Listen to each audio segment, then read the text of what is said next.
Well, a very good afternoon, and welcome to today's special webinar, How to Stand Out in the Graduate Job Market. We've got quite a few people on the line today.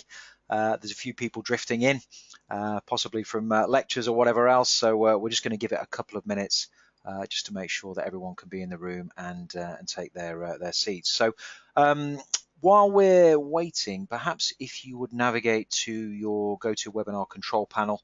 If you just type in the question box, you'll see a question box.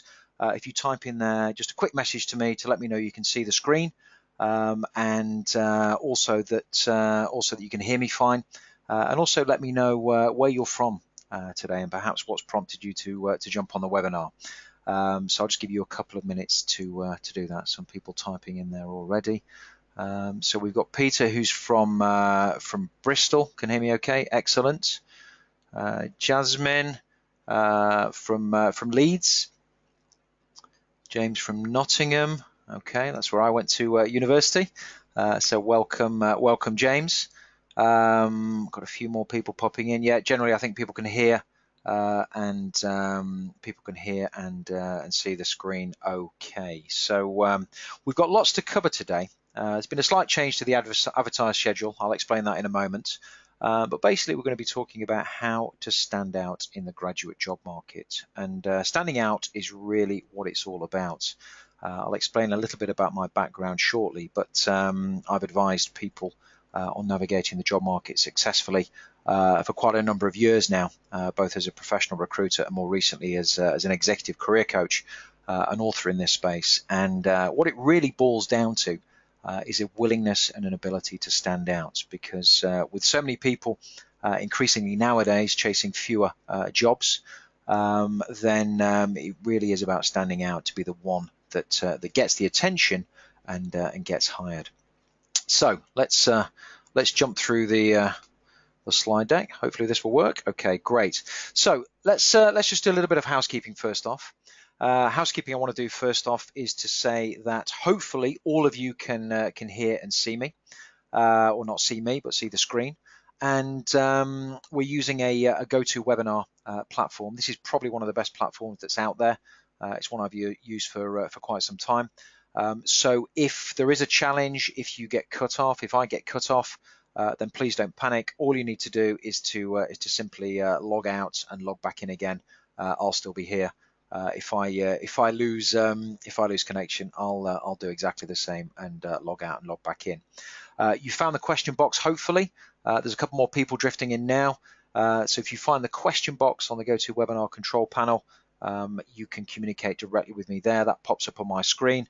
We're going to do some Q&A at the end, but if you've got any challenges, technical or other, as we go through, then please let me know using the question box.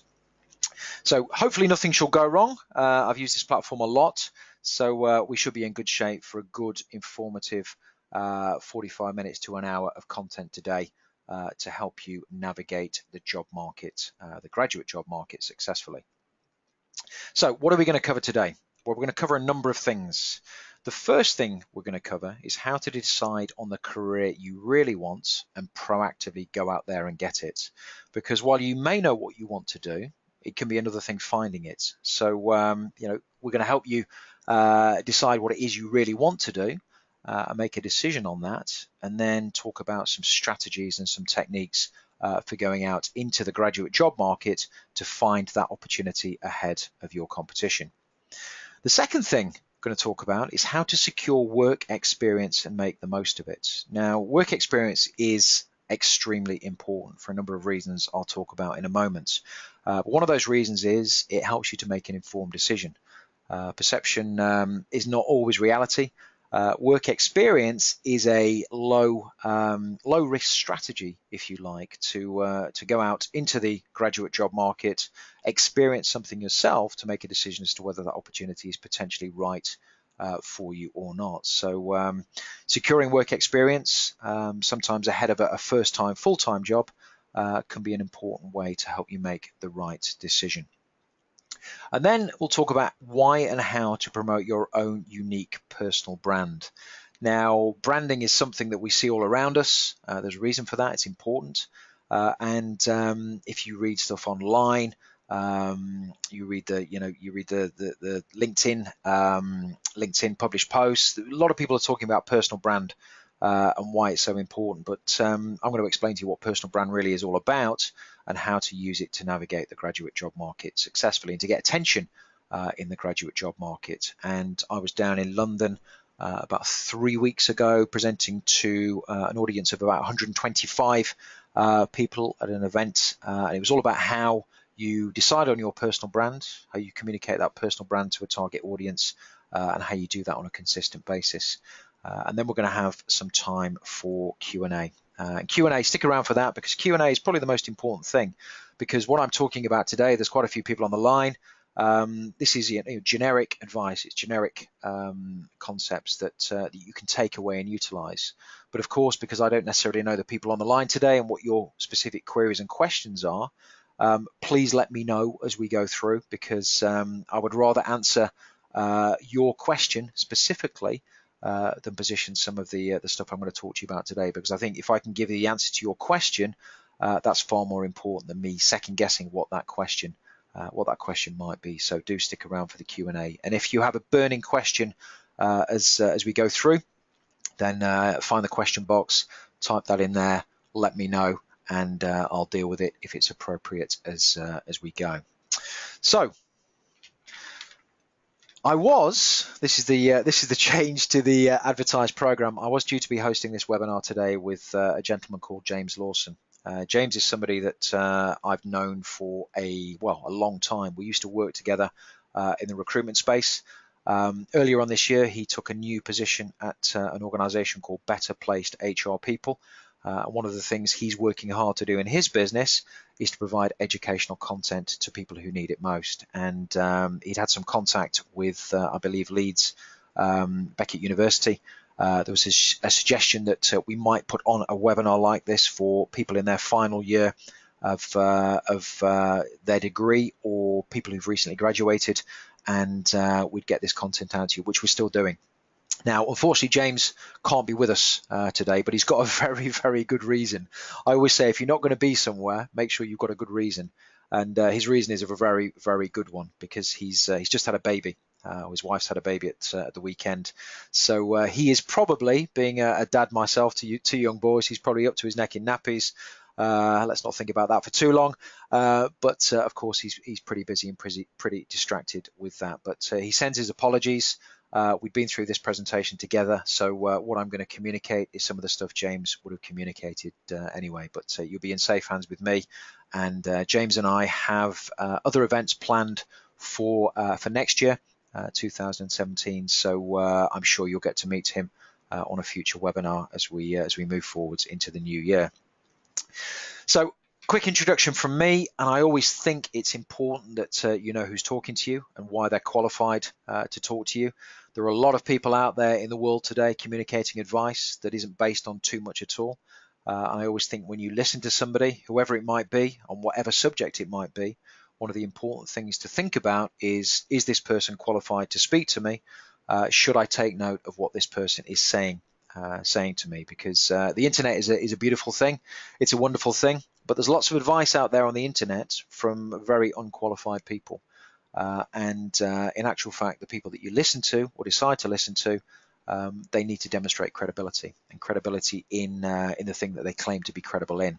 So that's what I'm going to attempt to do in the next couple of minutes, and just give you a little bit of my story and share that with you, because that illustrates the journey I've been on and why I'm on this webinar today. And it was a little while back now, back in 1994. I graduated from the University of Nottingham. I did an economics degree, and to be honest with you, I had absolutely no clue what I wanted to do. I'd done economics. I didn't really get involved with the milk round. It got to the point whereby I was about to graduate. Everyone else, all of my colleagues on the course, had secured jobs through the milk round, and I hadn't, and I really didn't know what to do. And I fell into a career. I fell into accountancy. I went to work for a company called KPMG, one of the big accountancy firms, and I worked for them for 4 years, qualified as a chartered accountant, but still really didn't know what I wanted to do. And I left accountancy and I went into recruitment. So I went into financial recruitment, fell into it, didn't know what else to do, and worked in recruitment for 10 years. First of all, I worked in recruitment as a consultant for a business locally up here in the East Midlands. And then in 2000 and what would it be? 2008, shortly before the financial crisis hit, I started my own recruitment company. So perhaps not the best timing, but in actual fact, made that business a success. Ran it for 5 years with two fellow founding directors, but then left that business in 2013 to really focus on advising people in the job market. And what I'd noticed through the power of observation, I'd noticed what clients wanted. They're the employers that wanted to hire people of all shapes and sizes. I recruited for some of the biggest organizations up here in the Midlands, and also some of the smallest, some of the SME up-and-coming businesses. And I started to observe the patterns of behavior of businesses, how they were recruiting. And of course, I was representing candidates. So, people like you, usually a few years on in terms of experience. So they had a CV with 2 or 3 years experience on it at least. I started to observe what was not necessarily going right, how candidates should approach the job market effectively, how they should engage with employers properly. And I wrote my first book, which you can see on the left, Super Secrets of the Successful Job Seeker. Since then, I've gone on to grow this business. I now coach executive clients from across the world. Recently, I've worked with clients in America, Denmark, China, and have inquiries really from all over the place, because it's a human problem navigating the job market successfully. And a lot boils down to emotion, a lot boils down to psychology, and a lot boils down to not really knowing where you're going. And if you don't necessarily know where you're going, then it's very, very hard to get there. More relevant for you guys on the call today. Earlier on this year, I wrote my third book, Super Secrets of the Successful First-Time Job Seeker, everything you need to know to supercharge your career and find your first job when leaving school, college, or university. And I divulged in that a lot of my knowledge about how to navigate the job market successfully, lots of real-life examples of people very similar to you who've gone on to do some good things by doing things differently. I talk in this book about work experience, which I'm going to talk to you about today.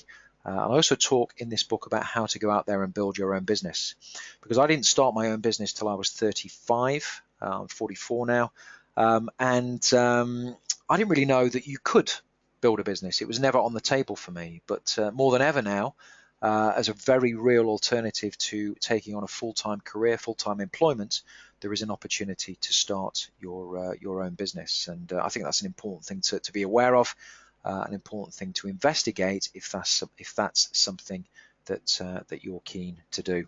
Unusual fact about me, in between my career stint in recruitment, I took 2 years out, sold my house, my car, all of my worldly possessions, and disappeared off to Japan. And did an 11-month martial arts course with the Tokyo Riot Police in Aikido. My big hobby is martial arts. I'd always wanted to do it, and I stepped out of my comfort zone, very much so, for a couple of years, both in where I was living and what I was doing, and had a fantastic experience. And I'll talk a bit about comfort zone later as we jump through the presentation today. So that's me, and I'm going to be your host, compere, guide, advisor as we go through today's content. So let's talk about the first thing.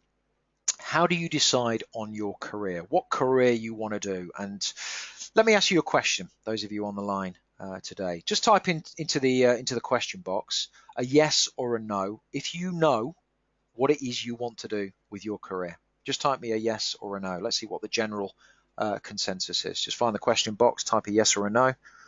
Yes if you know where you want to take your career, no if you don't.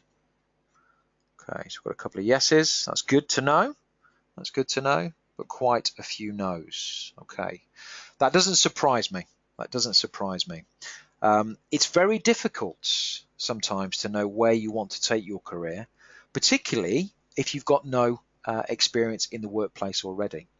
And you have to be very careful about who you listen to. Because one of the things I guess you may be doing is going out and talking to people and asking their advice on what it's like in this career, what it's like in that career. One of the things I did when I was starting out, before I went into accountancy, I went to spend some time with an accountant and asked them what it was like to try and get an understanding as to whether it was the right career for me. But the reality is you have to be careful with who you listen to, because there is no substitute for directly experiencing that industry for yourself, which is why work experience is so important. Because certain people will say good things about certain professions, certain people will say not so good things, and it really depends as to where they are, what they're currently doing, and how they feel about it. But just because somebody says that something isn't good for them, it doesn't mean that it isn't a viable career proposition for you.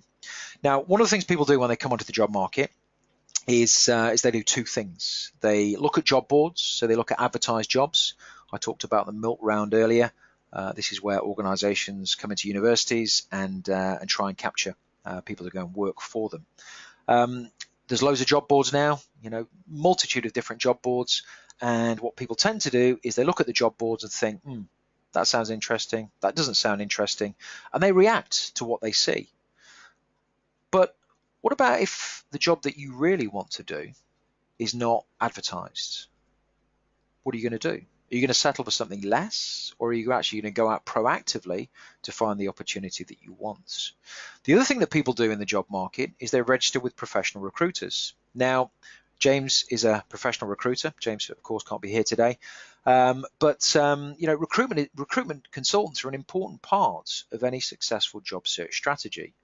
But they're not the only thing you can and should be doing. And being a former professional recruiter, what I can tell you is this: the recruiters are often paid to find skills in scarce resource and to find people with 2, 3, 4, 5, 10 years plus experience.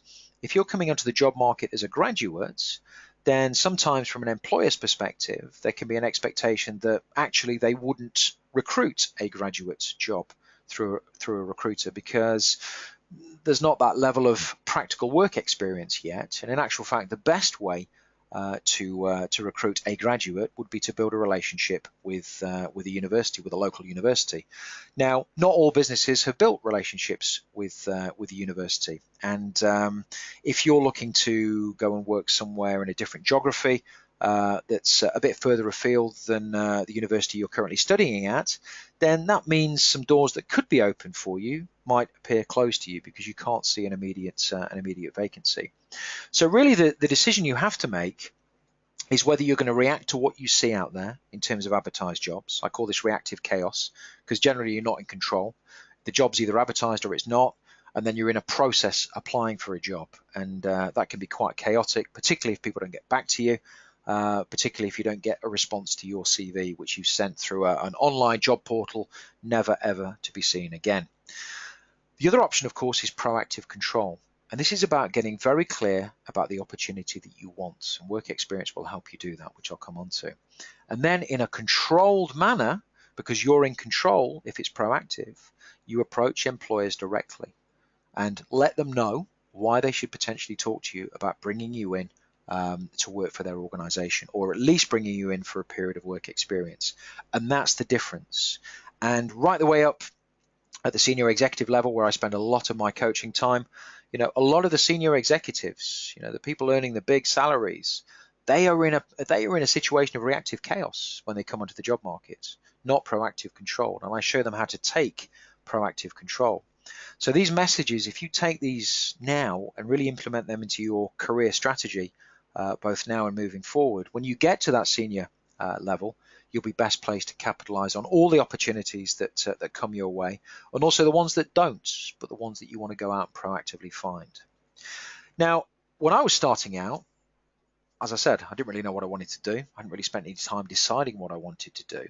And for me, it was all about the money. Who would pay me the biggest salary when I graduated? For anyone else on the line, is it about the money? Just type money in the question box if it's about the money for you. Don't be embarrassed. That's absolutely fine. Money is important. And I remember being a student, and yes, I definitely needed money. I wanted money. I wanted to buy a house and a car and all that other good stuff.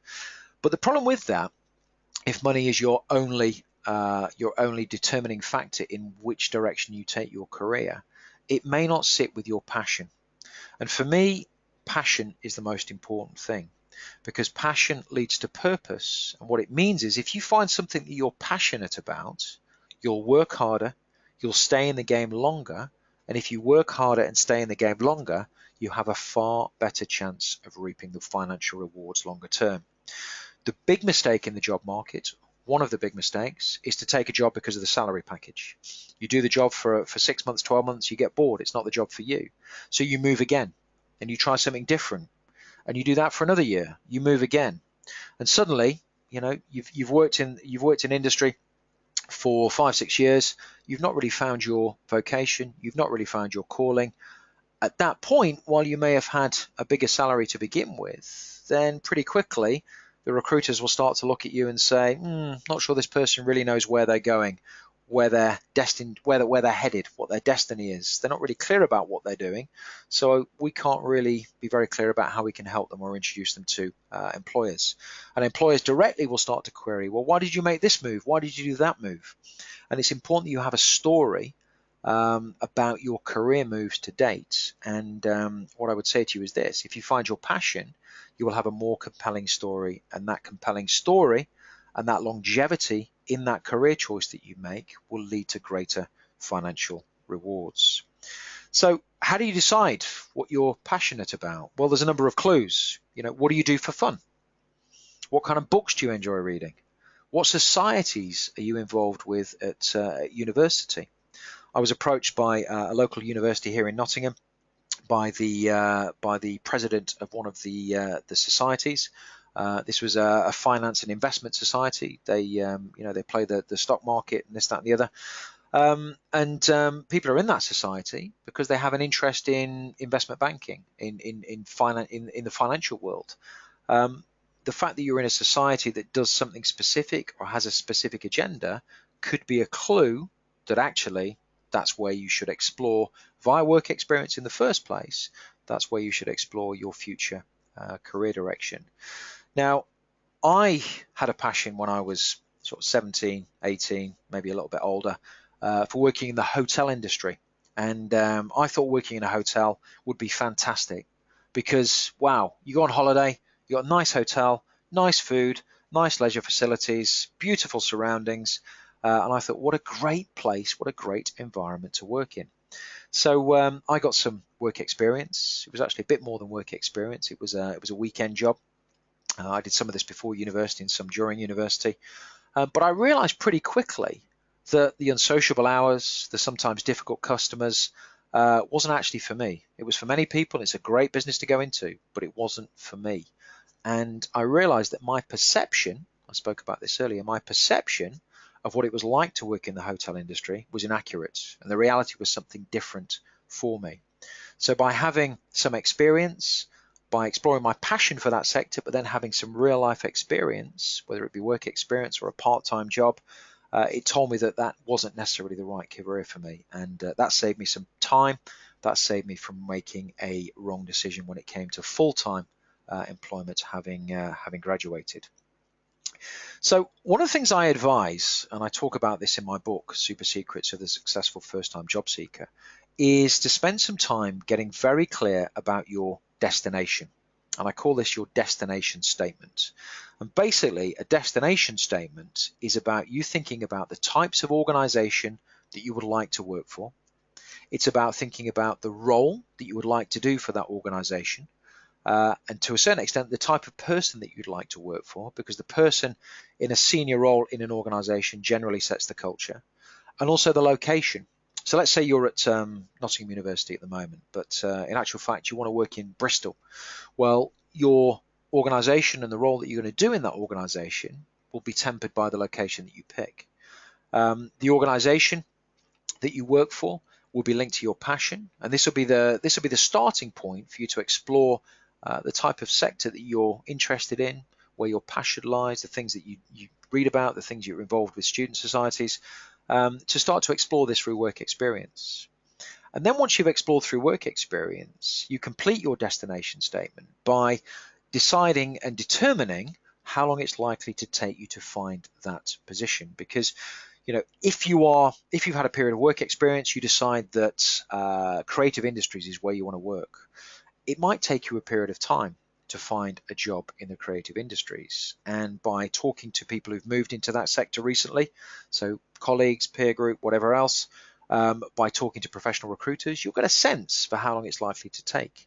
Because if you believe it will take you a week and it takes you 3 months, then that leads to unrealistic expectations and can lead to disempowering thoughts. Psychology is the most important thing when it comes to successful job search. We don't really have time to touch on that today. I talk about that in the book, but you've got to have realistic expectations about your direction of travel and how long it will take you to get there. So a destination statement is really your sat nav for success. And if you think about a business, if you were to start a business, the destination statement is really your mission. It's where you're headed. It defines what you're going to do, who you're going to do it for. And then what you do behind that, you put together what I call a personal job seeker plan, which is all the stuff you're going to do to deliver on that destination. So it's very, very important that you sit down, you think about what you're passionate about, you think about what clues that could give you as to the type of work experience that you should explore. You explore that work experience. I'll talk about that shortly. And then once you've decided on where you want to head, it's about putting together a destination statement that gets you there.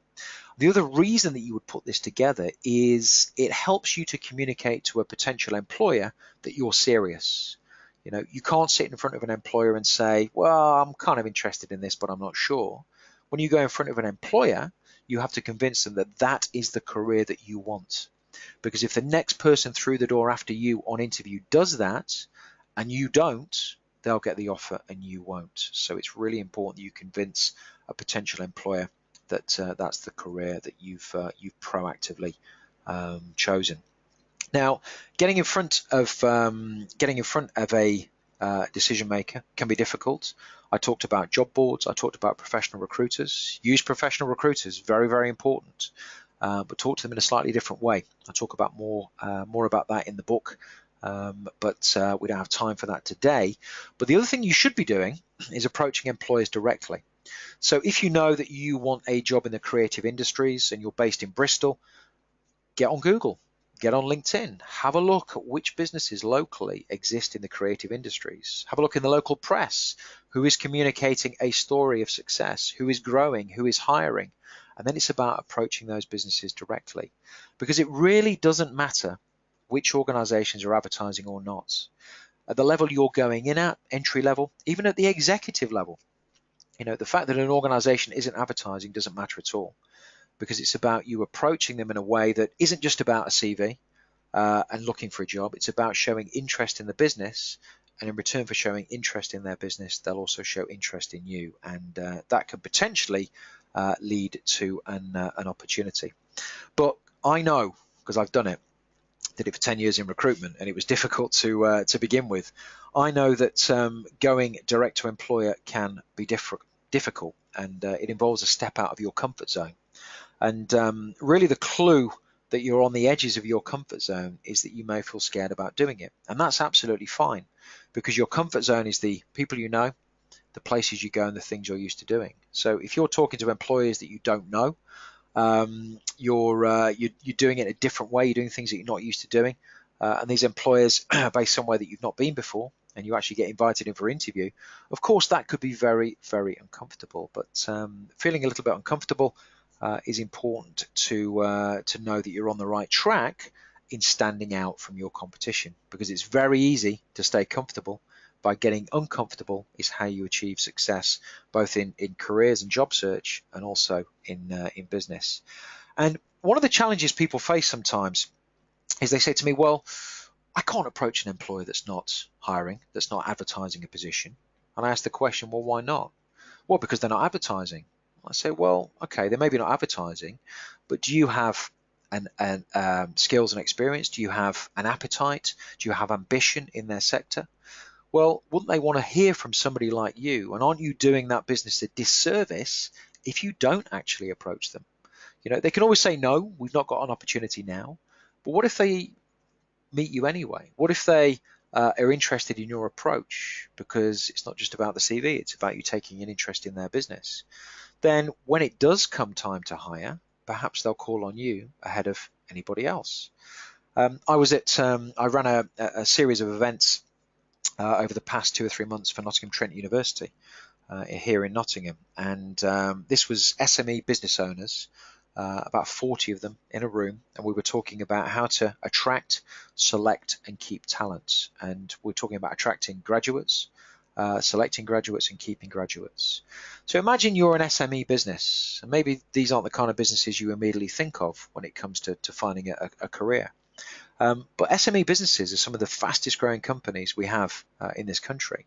And I know, because I know a lot of SME business owners, that they would love somebody to knock on their door who was ambitious, hungry, knew something about their organization, and was interested in working for their organization.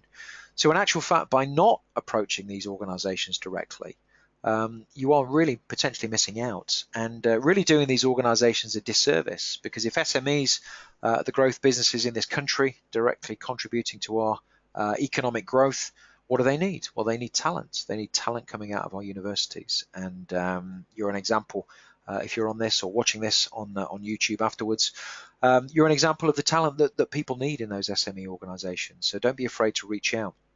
Even at the executive level, I get senior executives to do this. Just been working with a guy over in America, showed him how to do this, and he proactively approached an organization he was interested in line with his if I can say that, in line with his destination statement. They weren't advertising. He is now working for that business. Okay, let's talk about how to utilize work experience. Very, very important indeed. Perception is not always reality. Okay, remember my hotel experience. What I perceived was not the reality. That was a part-time job I did, but similar to work experience, it taught me that that wasn't the career for me. Great career for somebody else, just not the career for me. Now, one of the things you're probably being spoken to about first and foremost when it comes to job search and getting ready for the job market is your CV or resume. Now, a CV and resume is important, but it's not the be-all and end-all. And the mistake that many people make in the job markets, both graduate level and more senior level, is that they put all their energy and effort into writing a CV. What they believe will be a perfect CV, albeit there is no such thing, because beauty is in the eye of the beholder. It depends who you're writing it for and how they perceive it. They spend all their time, energy, and effort in writing a CV. But if everyone else is spending their time, energy, and effort in writing a CV, how do you ensure that you're the one that stands out? Well, it's difficult, isn't it? Particularly if you don't have any experience on there, any work experience. You know, if you've graduated from university, you've got a 2-1 degree, and there's 1,000 other people with a 2-1 degree, how is an employer going to make a distinction? Well, they might look at the university you've graduated from and make a judgment there, but really they don't have a lot to go on. So you've got to make your CV stand out, and one of the ways you can do that is by building some work experience on there, so some practical experience. And what experience do you need on the CV? Well, the kind of experience you would put on your CV would relate to your destination of choice. So work experience is something you can use to decide where you're headed. It's also something you can use to build your CV to help you to get your first time full-time paid job.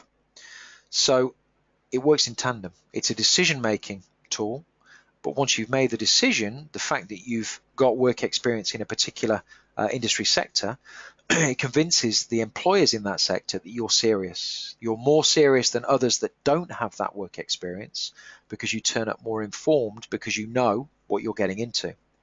And let me tell you a story. I've told this story a few times before, because it's a great story, and it's a perfect example of why work experience is so important. So when I was running my recruitment company, I was always on the lookout for good people to come and work for me. Now, I didn't always advertise, but if somebody knocked on the door, and they knocked on the door in the right way, I would generally see them. And I'd gone through an advertised recruitment process for a little while, not really got anywhere. I hadn't had the right caliber of candidates approach the business, and I'd given up. I decided, let's just stop the recruitment for the moment. Let's stop our recruitment. Let's focus on our clients' needs. But then I got this phone call out of the blue one day, and it was from this young man called Matt. And Matt said to me that he'd sent his CV to me a few days back, had I seen it? And I embarrassingly said, well, no, I haven't. It got lost in my email, which just shows the power of following up. And he encouraged me to dig into my email, pull up his CV. I pulled up his CV, opened it, and saw that he'd worked for one of my competitors. So he'd had 2 weeks work experience working for one of my competitors. And that got my interest. And he told me on the phone, he was very articulate on the phone, he was professional, he knew a bit about my organization. He told me that based on his work experience, he was very interested in a career in recruitment. And he'd researched my organization. He'd liked a couple of things specific that he'd seen that we were doing. And he would really welcome the opportunity to find out more if we were interested in meeting with him. So he got my attention through his work experience. He also got my attention because he'd researched the business. I brought him into my business. We did a first round interview. We did a second round interview, and I offered him a job. Now, I wasn't advertising that job at that point. I'd stopped the recruitment process. But the work experience that he'd got demonstrated to me that he knew something about recruitment. So he was making an informed choice. He wasn't just reacting to what he'd seen advertised. He'd been proactive in his approach, which told me something about him and his ability. You have to be proactive in recruitment. That's how you build relationships with clients. So he'd already showed me that he could do that. And I was kind of convinced that because he'd got some work experience, that he would actually be able to add value from day one.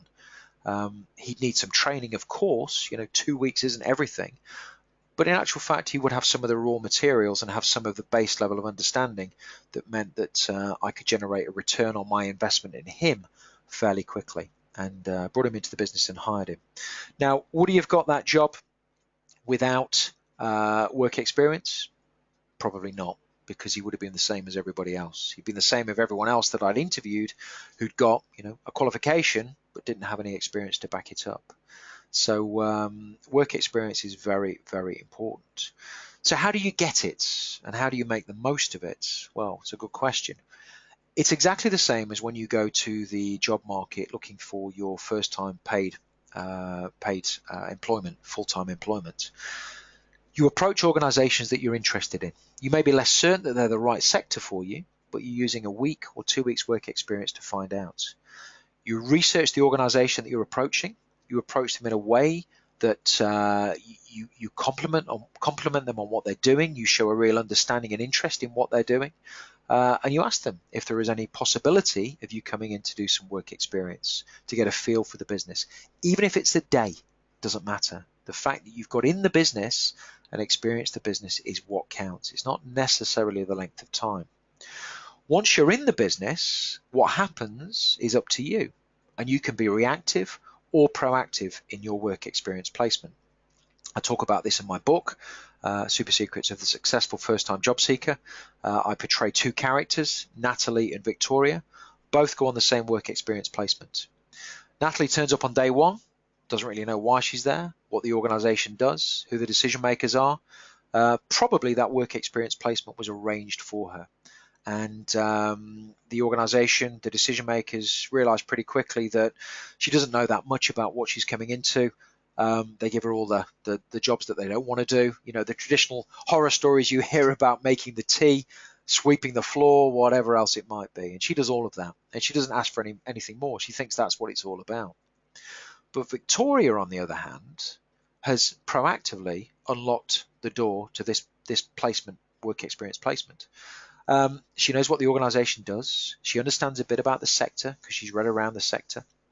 And she turns up on day one, and understanding this organization, she realizes that she has skills and abilities that she could use on her work experience placement.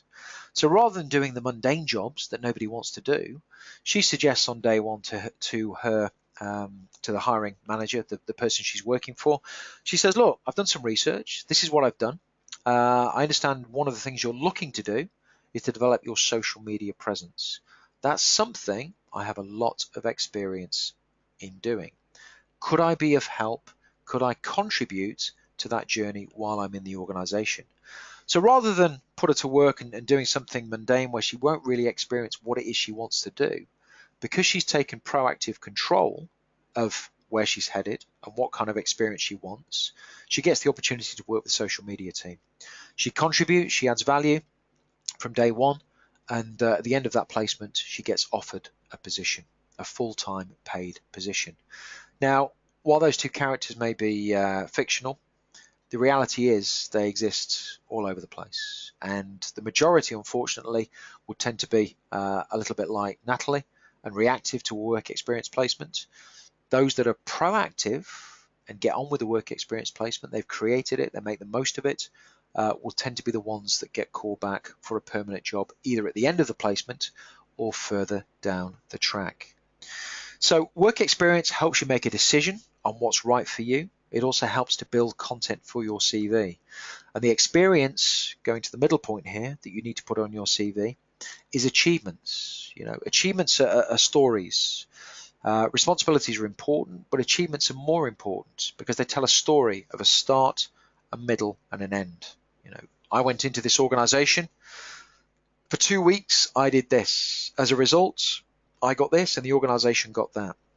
That tells me a story. That tells me a full 360 degree story about taking proactive action, doing something, and getting a result. Other things you can do in work experience, you build contacts while you're there. Those contacts are people that could potentially hire you or introduce you to other people, and you have the opportunity not only through experiencing physically the placement, by asking questions of the people that you're working for. I cautioned at the start to be careful about who tells you what, but you don't want to pass up the opportunity to learn about other people's journey in the organization and in the sector that they've taken, because that could help inform where you take your career, and it maybe highlight some opportunities and options to you for a future career path that you'd not necessarily thought about. For me, even now, I'm mid-career now, but for me, even now, one of the most important things to do is to ask questions all the time and to observe and to question everything, because by questioning everything, that's how you learn and that's how you uncover new ways of thinking and new opportunities. Let's talk about brand, personal brand. Big buzzword at the moment. What's your personal brand? Well, your personal brand really is what people say about you when you're not there. When they hear your name, what do they think about? Yeah. When they see your picture, what do they think about? It's your personal brand. It's the message that's communicated when you're not physically in the room. You think about some of the big brands that are out there: Nike, Coca-Cola, Virgin. We all hear these words and instantly we make a decision. We have a perception as to what those brand values are, what that brand is, based on our experience of that brand previously. And personal brand is becoming more and more important. Why? Because social media has allowed it to become more and more important. So going back to what I said earlier, part of the strategy for getting in front of decision makers and getting in front of employers for either work experience or a first job is to develop your presence. If you know where you're headed, so let's say you want a job in the creative industry space in Bristol, well, you would look to target employers there, and you would think about, well, what problems do they have? What opportunities are there for me to help them in their business? Think about Victoria in the example I just gave. If there was a creative industries business that was struggling a little bit with its social media presence, it might be unlikely given the sector it's in, but you never know. Then knowing that and positioning yourself in front of a target employer, communicating a message about using social media to promote the organization and to win more business might just fall on very welcome ears. So it's about having a communicated message that resonates with a target audience. Communicating your brand to an employer can be a cover letter introducing your CV. It can be a LinkedIn message. It can be a LinkedIn published post. LinkedIn is really, really important. And those of you watching today or listening today, or a combination of both even, if you don't have a LinkedIn profile, then absolutely get a LinkedIn profile. Build a LinkedIn profile. Connect to me on LinkedIn, Simon Gray ACA. I'll give you that at the end of the webinar. Let me know what you thought, because having a digital presence is important, because as an employer and as a recruiter nowadays, before anyone engages with anybody, what we're tending to do is to look on LinkedIn to get more of a sense of the person on there. What are they talking about? Who are they connected to? What recommendations do they have? What skills are they claiming? all of that stuff. And we cross-reference that as recruiters and employers to the CV, which means it's important that it stacks up.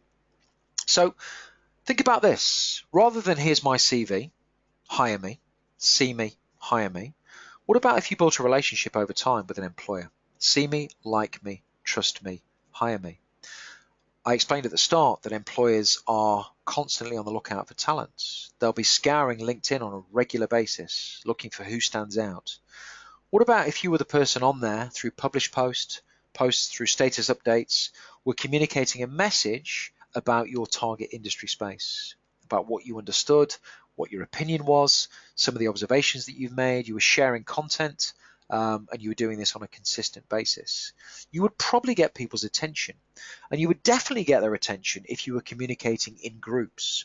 So let's say you wrote a published post on your opinion on creative industries and what was important in 2017, for example, then you'd probably get people's attention in that group, looking at it, reading it, and actually, if they were looking to hire, they might just tap on your door ahead of somebody else's. And there's this place I call the hidden market. I talk more about it in the book. This is the place where opportunities always exist in the minds of employers, but haven't been publicly communicated to the outside world as yet. By positioning a unique personal brand online, you have the opportunity to get the attention of these employers and for them to reach out to you when they're ready. Because the internet is a powerful tool. It's a powerful tool for us when we're trying to research what we're going to buy, what brand we're going to buy, whether we trust this brand or another brand. It's also a very powerful tool for employers in deciding who they should potentially hire, who they should engage with, and who they should spend their time interviewing. And then consistency is key.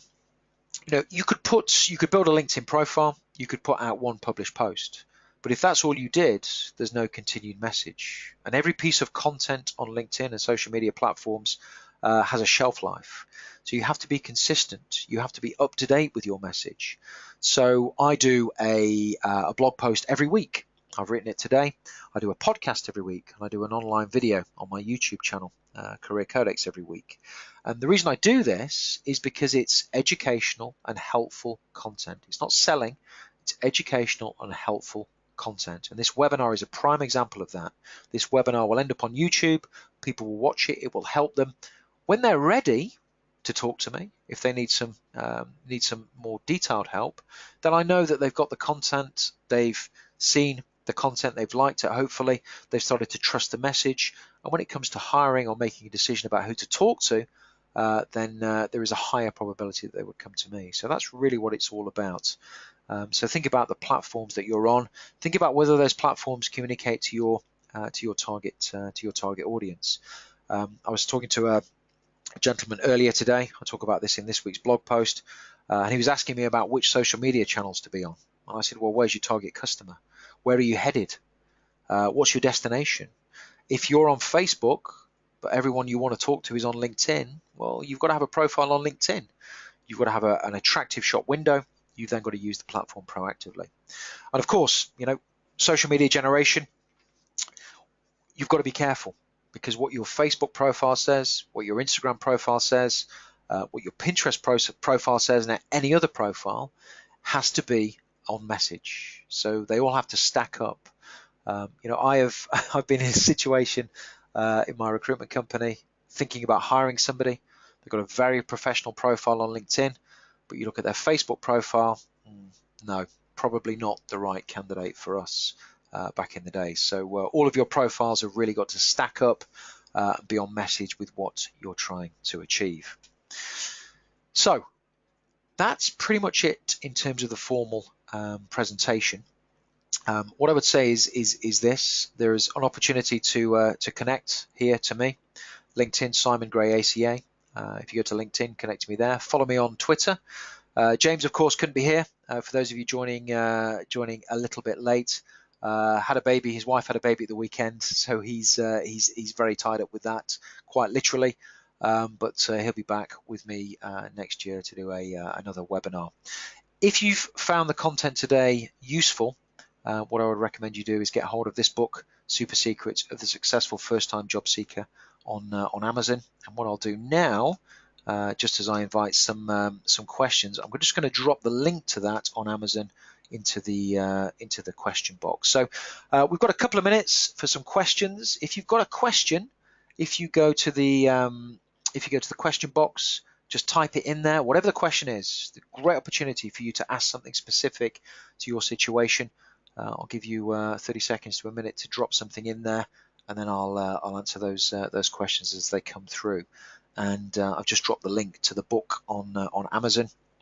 If you're a little bit further afield and you're overseas, I think we've got one person on the line today, then of course it's available worldwide on Amazon in both paperback and Kindle. Talk about in the book how to do all of the stuff I've spoken about today, and also how to build your own business if that's what you choose to do, and how to use work experience to make decisions. Okay, we've got a question come in. So first question we've got is, okay, there are lots of, this is from Jane. There are lots of people wanting to do the same as me. How do I stand out? Well, it's a great question, Jane. In actual fact, one of the ways you stand out, as I've explained, is how you approach employers. Okay, if you wait for things to happen to you, then they may or may not happen. And there's a chance that they will.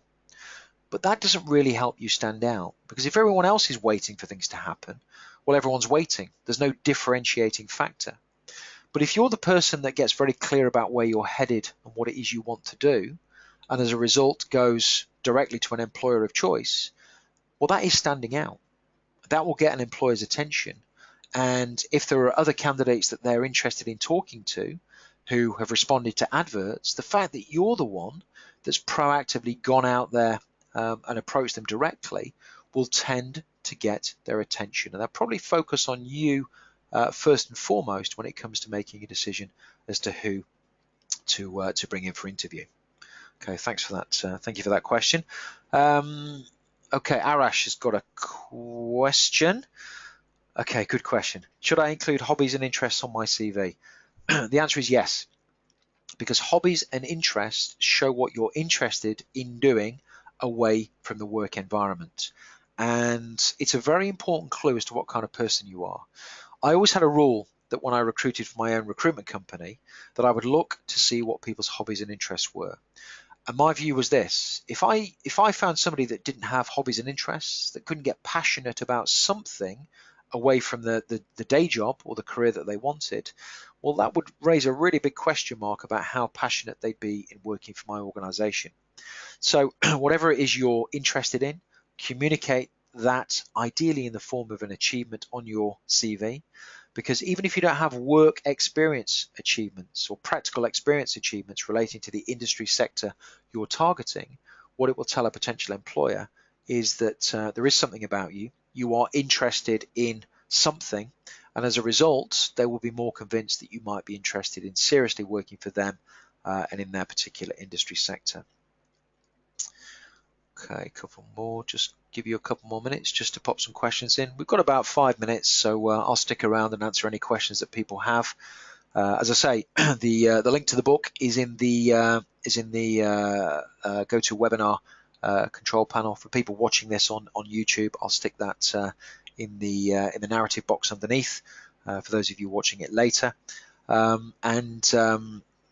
You know, have a read of that, have a look at that, have a look at the reviews. You know, don't just buy the book, have a look at the reviews and see what people are saying.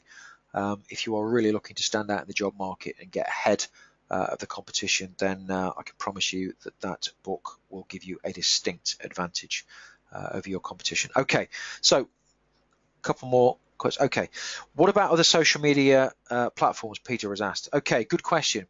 Well, what I would say about social media platforms is there is a multitude of platforms, and you could probably spend all day, every day on different platforms. Now, what really matters is where your target employer is. So if your target employer is on LinkedIn, then you want to be on LinkedIn. You want to work LinkedIn harder than maybe your Facebook profile. If your target employer is on Facebook, well, you want to be on Facebook, and probably what you should be doing is looking at their company page, engaging with the material they're putting out through their company page on Facebook, liking, commenting, and engaging to get their attention. In turn, they're probably going to look at your Facebook profile, Make sure your Facebook profile reflects the fact that you are interested in that particular sector. You know, people treat Facebook profiles as the stuff they do at the weekend or the stuff they do with their friends and family. Yeah, that's part of it, and that's expected on Facebook. But there is a very real opportunity to communicate what you're interested in terms of your career aspirations. You know, if you're on a Facebook company page or engaging with a company that you're trying to get an inroad into, want to get the attention of, you've got to make sure that your Facebook page, your personal profile stacks up against the requirements of that organization and what they would want to hear, communicate a message that would resonate with them.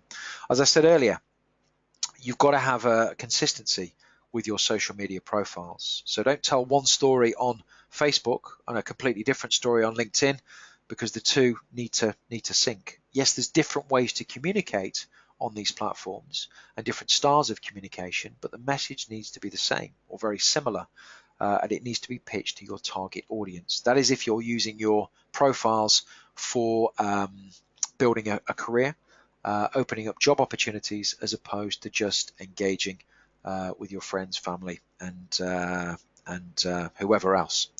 So great question. Thank you for that. Okay, got time for about two more. Okay, this is a good question. This is a good question. So Francis says, get this right. How important is practical experience? Is it more important than academic achievement? Wow, it's a great question. I got asked this question in London a few weeks back at this personal branding event, and somebody said to me, "Well, I've got the technical experience. Isn't that enough?" And I said, well, no, not really, because look around this room. There's 125 other people who've got very similar technical experience to you. Why am I going to hire you and nobody else? Or why am I going to hire you ahead of anyone else, more to the point? And it kind of got the message home. Can't just rely on your academic achievement. Academics will always be important. Your degree will always be important. It's the springboard to a successful career. But it's not everything. And if you think about how many other people are going to graduate at the same time as you, sure, they might be doing different degrees, okay, but they've probably got similar class of degree from the same university or similar universities. What's going to make you stand out? Well, the first thing that's going to make you stand out is how you approach employers. Are you in proactive control or in reactive chaos? The second thing that's going to help you stand out is whether you have a relevant work experience, so that you know what you're getting into, and more importantly, well, not necessarily more importantly, but just as important, you can convince an employer that you're serious about their business and the sector that they operate in. Because employers are risk averse traditionally. And the last thing you want to do as an employer, and trust me, I've done it, is hire somebody that doesn't work out, because it causes you a problem. It causes you time, energy, and effort in terms of the training program that you put the person through. There's a cost involved. It's the opportunity cost of your time. There's the financial cost of the salary that you're paying this person who doesn't work out. So, you know, the last thing an employer wants is for an employment or somebody they employ not to work out. So if you turn up in front of a business and you can tell them, well, do you know what? I know what I'm getting into. I've got some work experience in this space. This is what I learnt.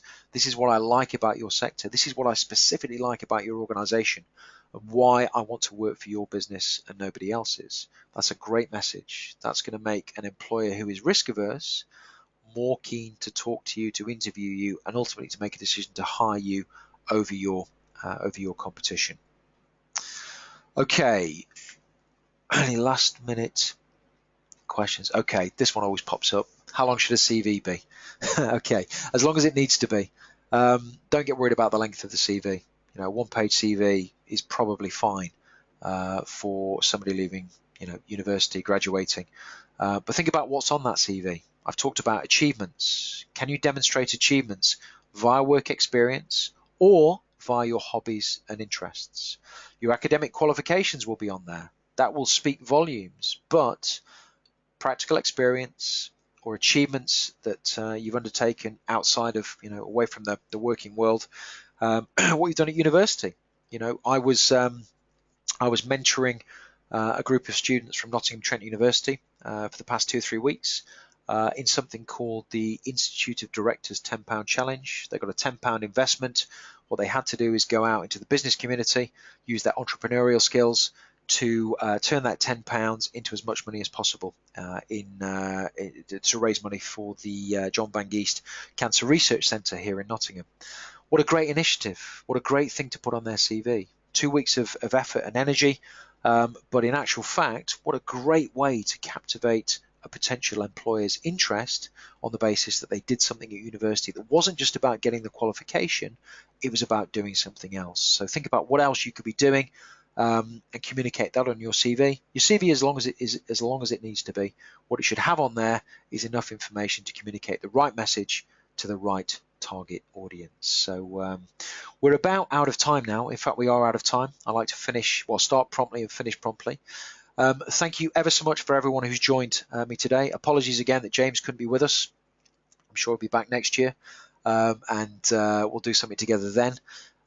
Been a really good to engage with you. Thank you for the questions. Thank you for giving your time and taking part.